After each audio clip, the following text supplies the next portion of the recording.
নমস্কাৰ মৰমৰ ছাত্ৰীসকল, আকৌ এটা ভিডিঅ'লৈ আহিলো। এইটো ভিডিঅ'ত আমি আলোচনা কৰিম অনুশীলনী 3 কি। ইয়াতে আমি চাম যে এইটো চোৱা গৃহকৰ্ম দিছে 3 এ শেষ কৰাৰ পিছতে গৃহকৰ্ম এটা আছে।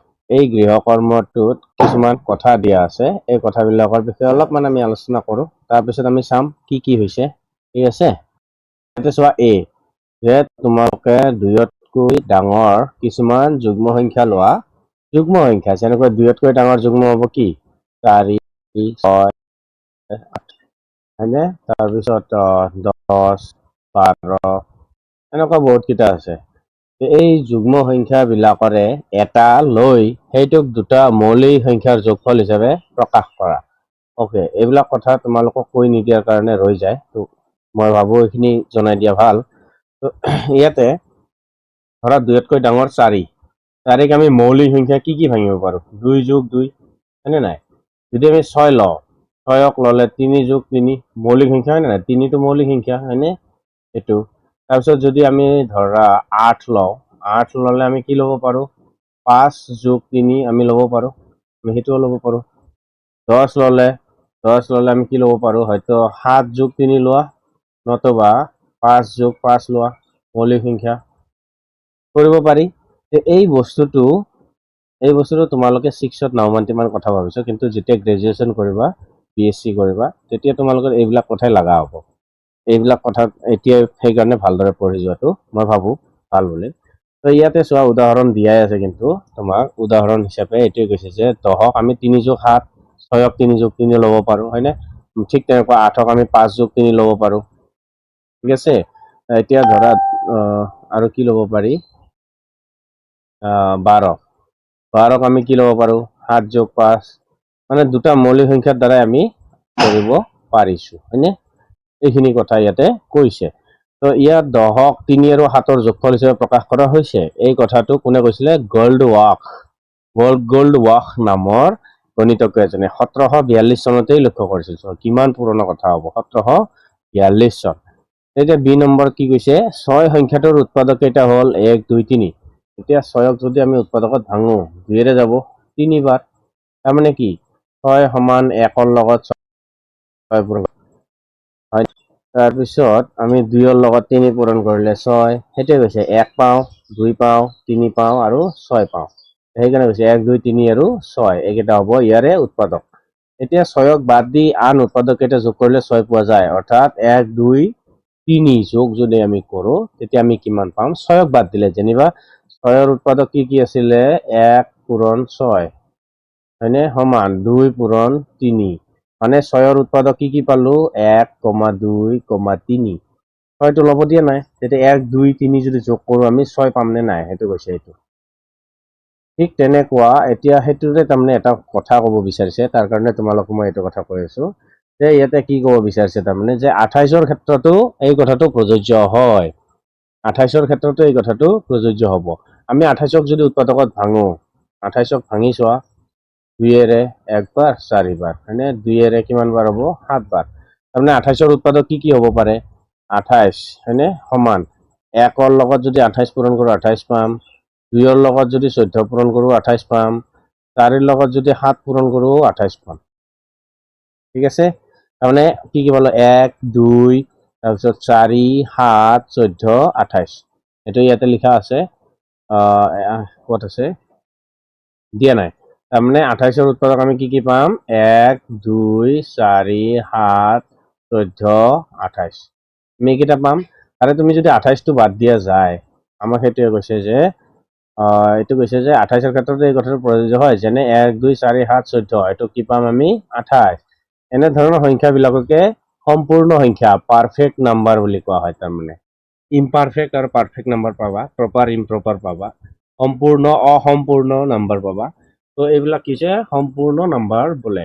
এতিয়া তোমালোকে 6 আৰু 28ক বাদ দি ইয়াতে 6 আৰু 28ক বাদ দি আন এটা সম্পূৰ্ণ সংখ্যা কি হ'ব পাৰে উলিয়াবলৈ যত্ন কৰা।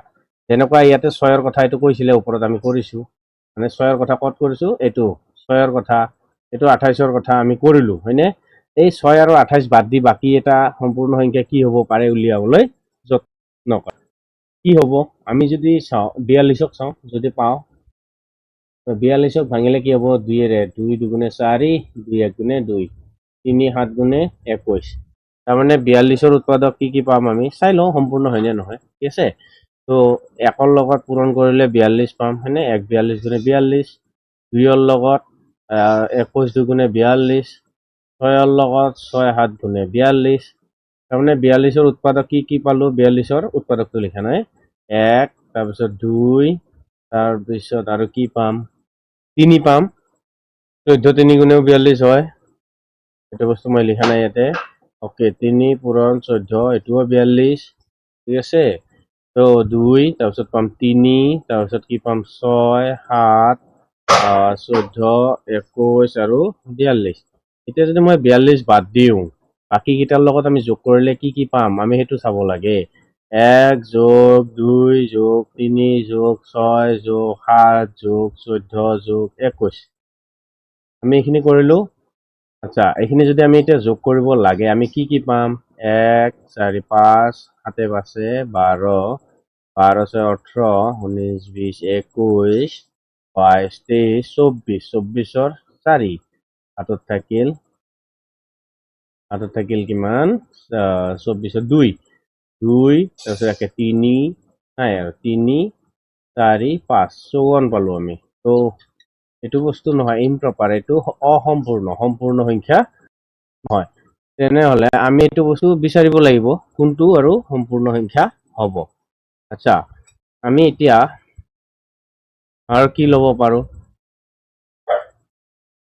আমি যদি ইয়াতে 20 লওঁ 20ক যদি উৎপাদকত ভাঙো মানে কি 2ৰে 10 বাৰ 2ৰে 5 বাৰ তাৰমানে 20ৰ উৎপাদক আমি কি পাব পাৰো 1 2 হয়নে 4 5 তাৰপিছত 10 তাৰপিছত 20 আমি এইখিনি পাব পাৰো 1 20 গুণে 20 2 10 গুণে 20 5 4 গুণে 20 ওকে তাৰপিছত আমি 1 যোগ 2 যোগ 4 যোগ 5 যোগ 10 আমি যদি লওঁ কি পাম 5 4 9 9 2 11 12 2 হাতত থাকিল 1 তাৰপিছত 1 1 2 22 চোৱা নাপালোৱে আমি তাৰমানে অসম্পূৰ্ণ সংখ্যা পাই আছো আচ্ছা আমি যদি কি লওঁ 25 আমি যদি এইটো লওঁ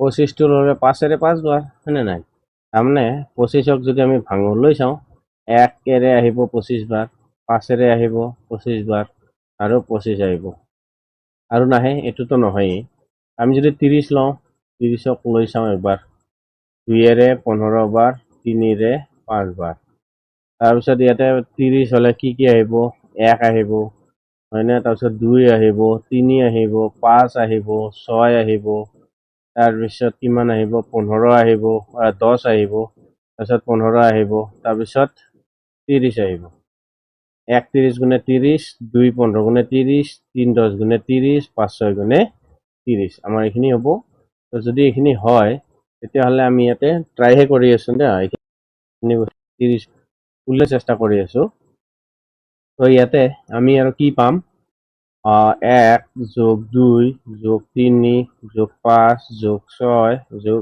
10 যোগ 15 এইকেইটা যোগ কৰিলে কিমান পাম 15 10 25 ইয়াতে হৈছে এইটো 5 30 36 হয়নে 37 38 40 42 হৈ যায় কিমান হৈ যায় 42 হৈ যায় তো বিশেষকৈ ইয়াতে আমি আৰু এনেকুৱাকে যদি আলোচনা কৰি গৈ থাকো আমি গোটেইকেইটাই চেক কৰি চাব লাগিব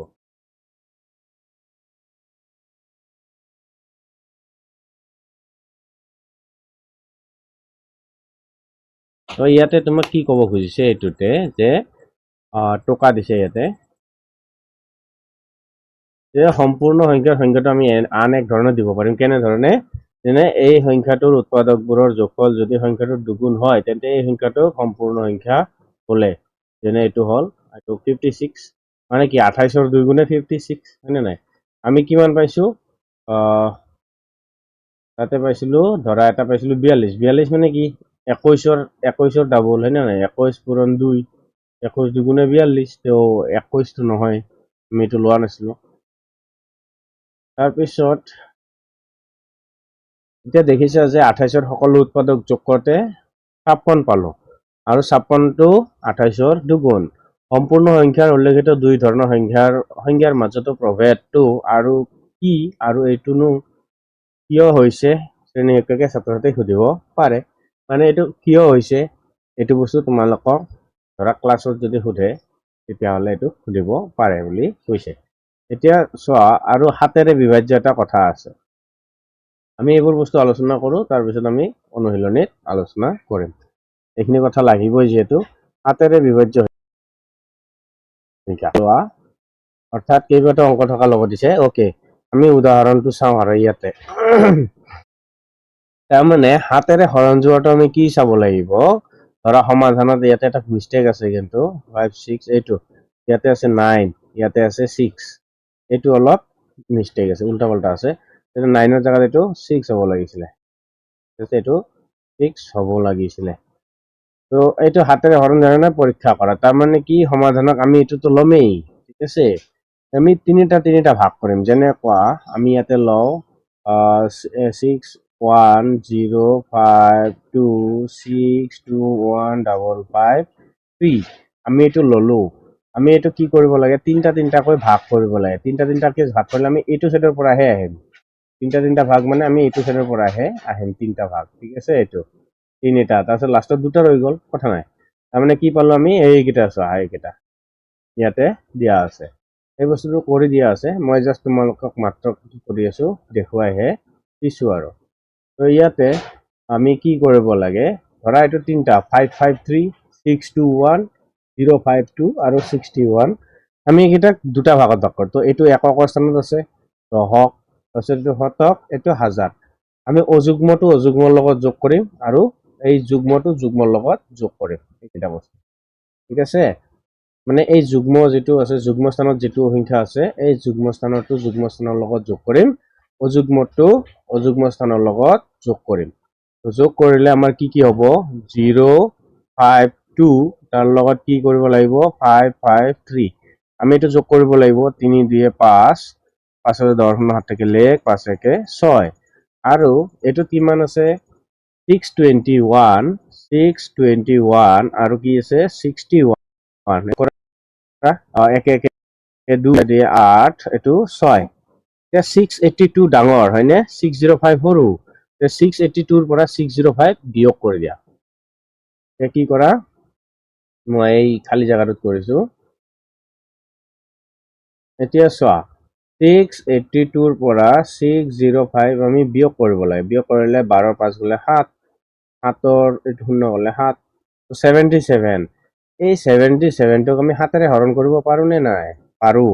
যদি পাৰো তেতিয়াহ'লে আমাক এই সংখ্যাটোক, এই যে সংখ্যাটো ইয়াতে দিছিলে, এই সংখ্যাটো কি হ'ব 7ৰে হৰণ যাব।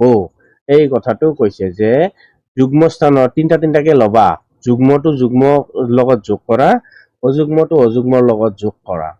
যোগ কৰি সিহঁতৰ বিয়োগফল মানে অন্তৰফল যদি 7ৰে হৰণ যায় তেতিয়াহ'লে সেই সংখ্যাটো 7ৰে হৰণ যাব। এইটো কথা ইয়াতে কৈছে।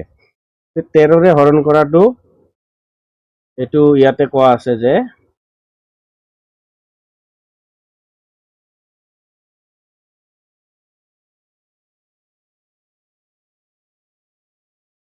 আৰু 7ৰে হৰণ যোৱাটো বাইচান্স ধৰা 7ৰে হৰণ যোৱা নাই, 13ৰে হৰণ গৈছে, তেতিয়াহ'লে কিন্তু সেই সংখ্যাটোক 13ৰেও হৰণ যাব। একেই নিয়ম, বস্তুটো একেটাই, এইটোৱে নিয়ম থাকিব। ধৰা 7টো নাহি তাতে 26 আহিলে হয়নে, বা 52 আহিলে, তো সেনেকুৱা 52 আহিলেতো 7ৰে হৰণ নাযায়, 13ৰে যায় হয়নে, 13 4 গুণে 52 হয়।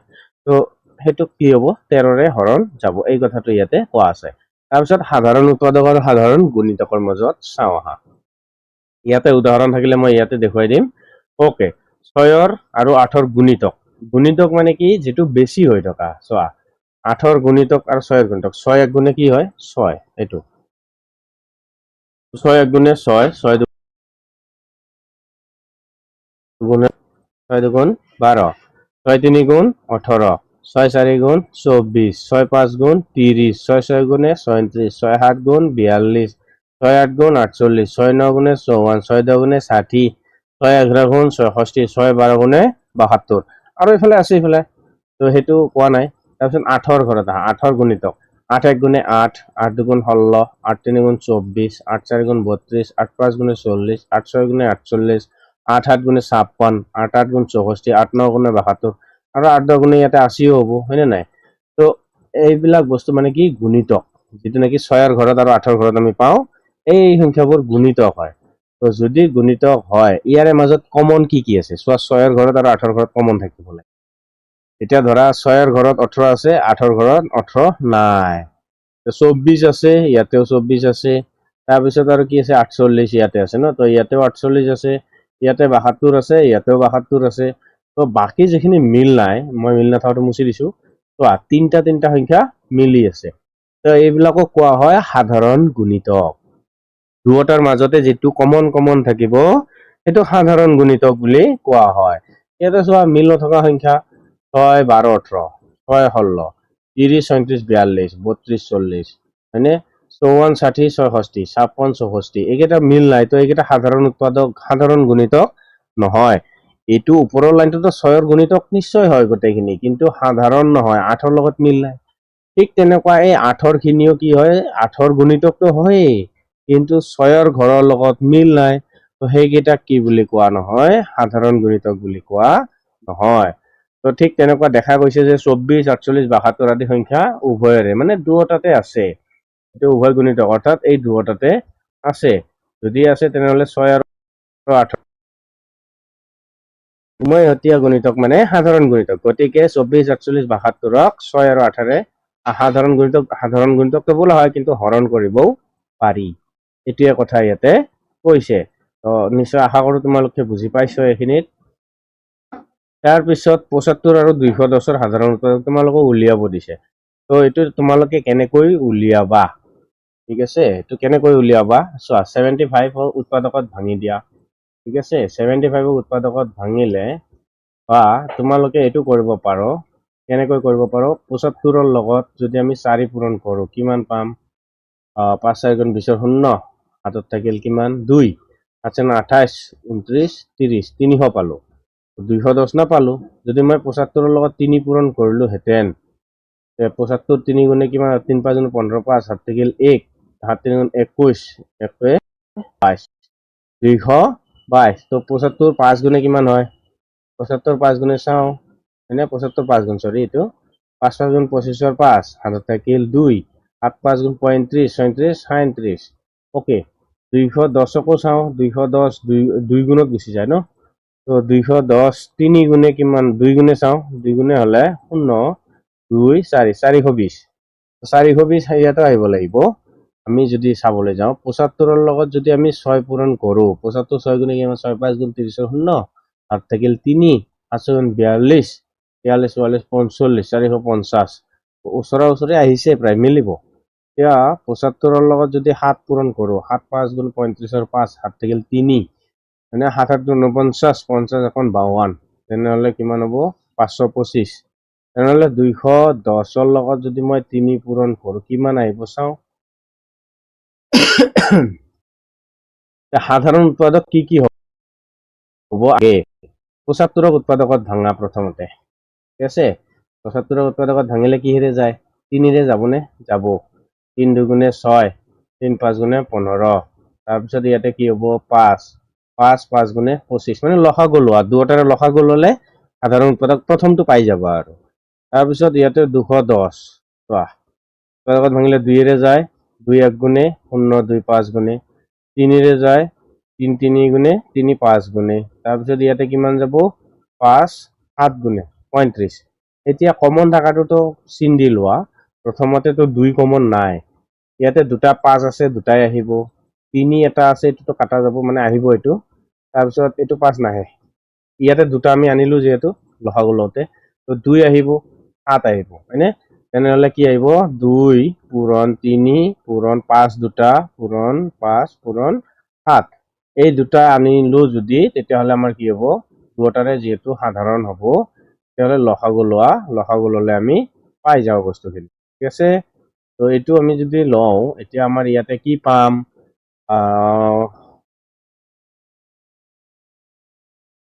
3 2 গুণে 6, 6 7 গুণে 42, নে 5 5 গুণে 25 তেনেহ'লে 42ৰ লগত আমি 25 যদি পূৰণ কৰোঁ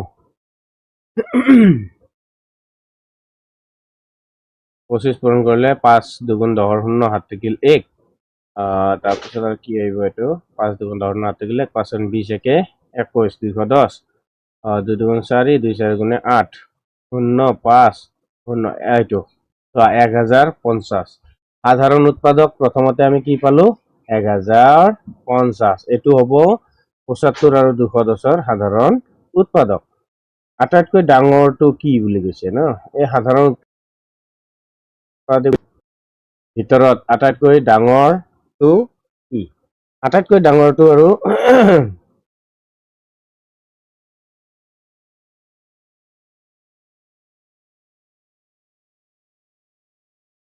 এই সাধাৰণ উৎপাদকবিলাকৰ আটাইতকৈ ডাঙৰ উৎপাদকটো কি হ'ব মানে গসাউ উলিয়াব দিছে তো গসাউ উলিয়াব দিলে তোমালোকে সেইটো কমন থাকাটো ল'বা হৈ যাব যেনিবা যদি মই চাওঁ 75ক 3ৰে যায় 3 দুগুণে 3 5 গুণে তাৰপিছত আহিব 5 5 গুণে আছিলে হয়নে তাৰপিছত 210ক আছিলে 2ৰে যায় 2ৰে একবাৰ 0 5 বাৰ তাৰপিছত 3ৰে যায় 3 3 গুণে 3 5 গুণে তাৰপিছত 5ৰে যায় 5 7 গুণে গসাউ কি কি মিলিছে তাৰমানে তো 3 আৰু 5 3 আৰু 5 15 তেনেহ'লে আটাইতকৈ ডাঙৰটো কি হ'ব 15 এই সাধাৰণ উৎপাদকবিলাকৰ ইয়াতে চোৱা কি কৈছে এই সাধাৰণ উৎপাদকবিলাকৰ ভিতৰত আটাইতকৈ ডাঙৰটো কি আটাইতকৈ ডাঙৰটো উৎপাদকটো কি হ'ব 15 গসাউৰ কথা কৈছে তাৰমানে তোমালোকক জিচিডিৰ কথা কৈছে গ্ৰেটেষ্ট কমন ডিভাইজাৰ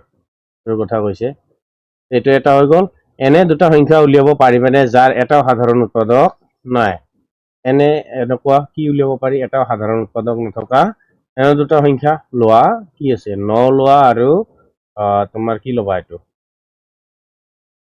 ধৰা মই 9 ললো আৰু 20 ললো 9 আৰু 20ৰ মাজত সাধাৰণ উৎপাদক নিমিলে একৰ বাহিৰে কোনোটোৱে নিমিলে নে এইটো তাৰপিছত এনে দুটা সংখ্যা উলিয়াব পাৰিবেনে যাৰ কোনো সাধাৰণ গুণিতক নাই ওকে সাধাৰণ গুণিতক নথকা আমি কি ল'ব পাৰো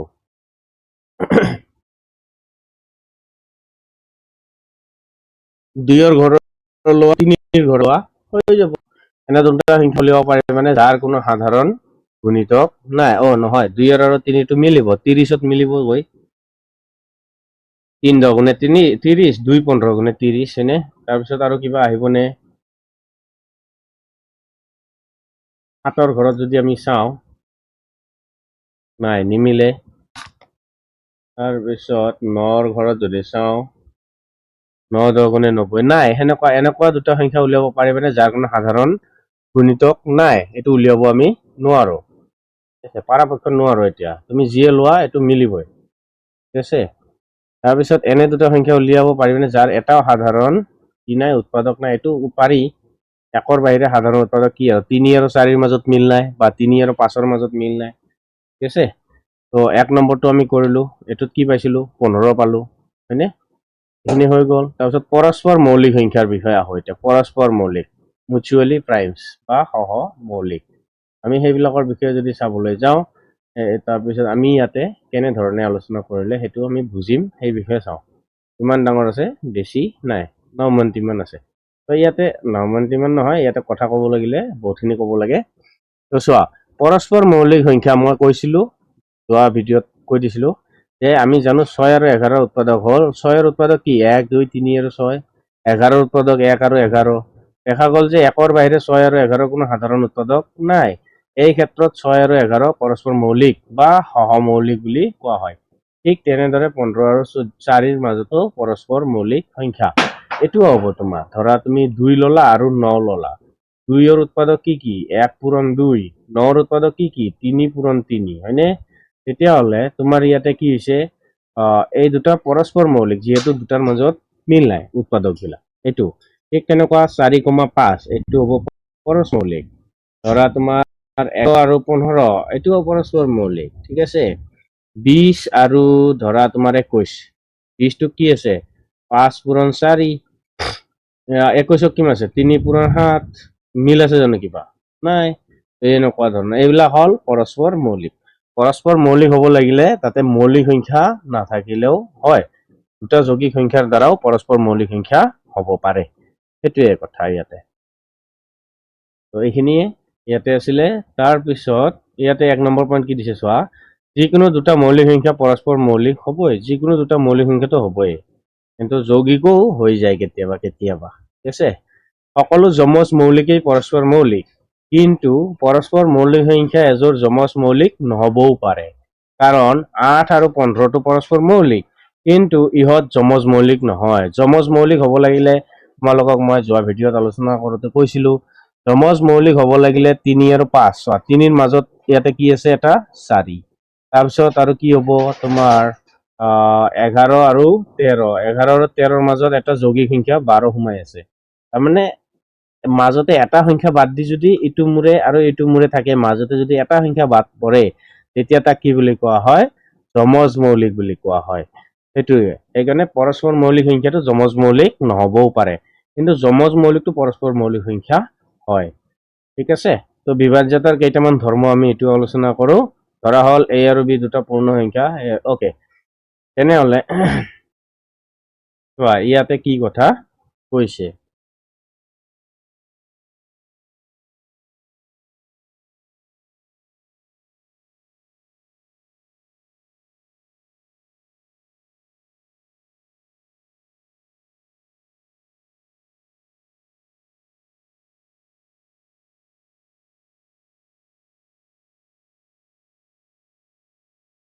ইয়াতে অলপমান চিনকেইটা উল্টা পাল্টা দিছে, এইখিনি চোৱা আলোচনা কৰোঁ।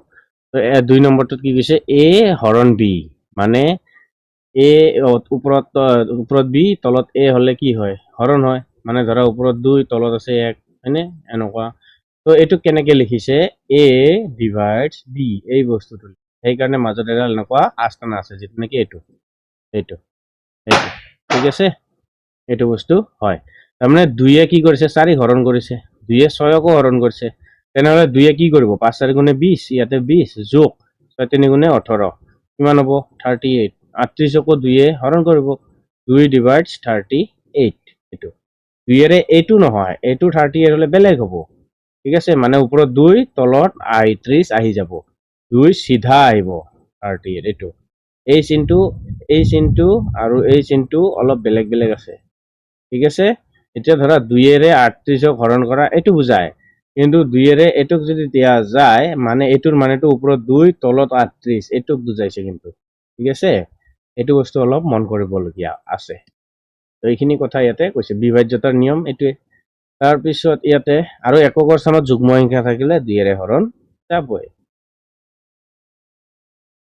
তো এনেকুৱা নিয়ম আমি যেতিয়া আহি পাম, বিভাজ্যতাৰ আন কেইটামান ধৰ্ম, এইবিলাক আমি যেতিয়া অনুশীলনীত পাম, তেতিয়া আমি ইয়াতে আলোচনা কৰিম, ঠিক আছে। তো আজি সাধাৰণ কথাখিনি ইয়াতে থাকক, আমি নতুন এটা ভিডিঅ'ত অনুশীলনীৰ কথা আলোচনা কৰিম। আজিলৈ ইয়াৰ পৰা বিদায় লৈছোঁ, আকৌ লগ পাম অন্য এটা ভিডিঅ'ৰ সৈতে, ধন্যবাদ।